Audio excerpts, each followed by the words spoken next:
क्या आप जानते हैं कि इंडिया एक समय ग्लोबल मैरीटाइम ट्रेड का वर्ल्ड लीडर था। एक समय था जब यहाँ की कला और टेक्निक पूरे वर्ल्ड में फेमस था।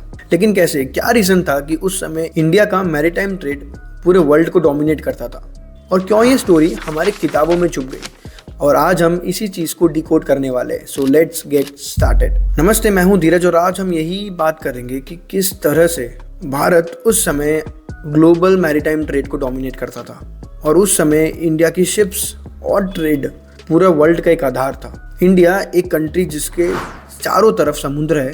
एक समय था जब इंडिया की सारी कोस्ट दुनिया का एक गेटवे बन चुका था, चाहे वो गुजरात का लोथल हो, केरल का मुजिरिस, चाहे उड़ीसा का तमरावती।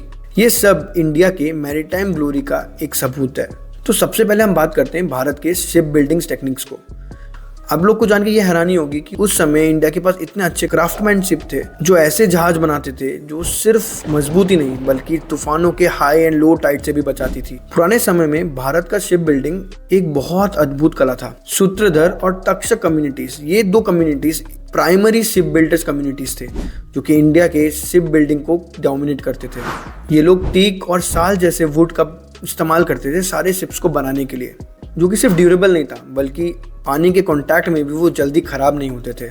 लोथल, जो इंडस वैली सिविलाइजेशन का एक पोर्ट था, वहाँ पे एक डॉकयार्ड मिला है। वो डॉकयार्ड 4000 साल पुराना है, और इस डॉकयार्ड की इंजीनियरिंग इतनी एडवांस है, चाहे हाई टाइड्स हो या लो टाइड्स, ये सारे शिप्स को डॉक करके रख सकती थी। बट इतना सब कुछ बनाने के लिए कौन सी टेक्नोलॉजी का यूज हो रहा था? इंडियन शिप बिल्डर्स एक यूनिक टेक्नोलॉजी का यूज करते थे, जो कि है स्वेन प्लैंक टेक्नोलॉजी। इसमें सारे वुडन प्लैंक्स को नेल्स के बजाय कोकोनट के कोयर रोप से जोड़ा जाता था।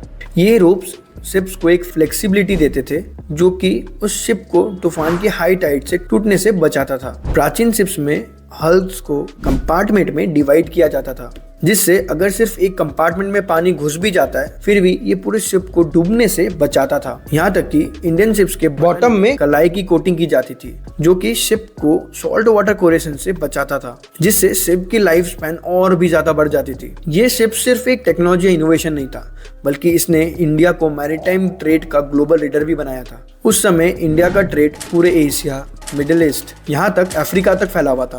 कौटिल्य के अर्थशास्त्र में भी ये मेंशन है कि इंडिया के शिप्स इंडिया के कपड़े, मसाले, raw materials middle east, Europe तक एक्सपोर्ट होते थे।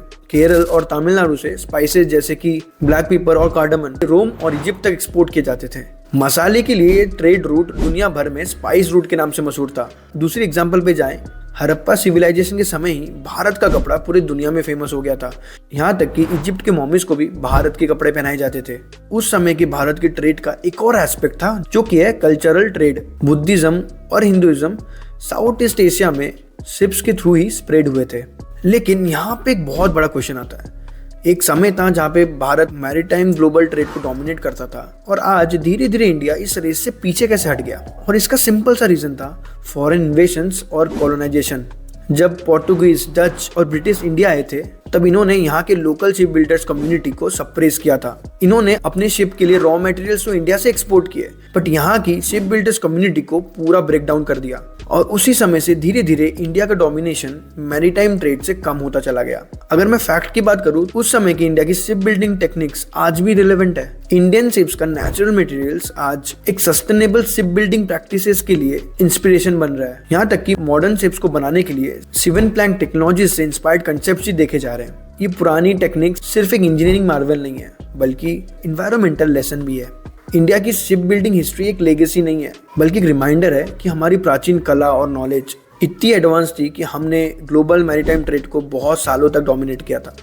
लेकिन आज की कहानी कुछ और है। इंडिया 16th लार्जेस्ट प्लेयर है, और कुछ डिकेड्स पहले वर्ल्ड मैरीटाइम ट्रेड का डोमिनेटिंग लीडर था। ये सारी चीजें इंस्पिरेशन है कि हम हिस्ट्री से सीखकर फ्यूचर में नए रिकॉर्ड्स बनाएं, क्योंकि जो देश में इतिहास को समझता है वही अपने भविष्य को सुधारता है। तो गाइस, अगर आपको ये वीडियो अच्छी लगी तो लाइक शेयर सब्सक्राइब तब करना, और तब तक के लिए बाय। वैसे अगर आपके पास कोई सजेशन है कि इस टॉपिक में वीडियो बना सकता हूँ तो कमेंट डाउन प्लीज कर देना। चलो बाय।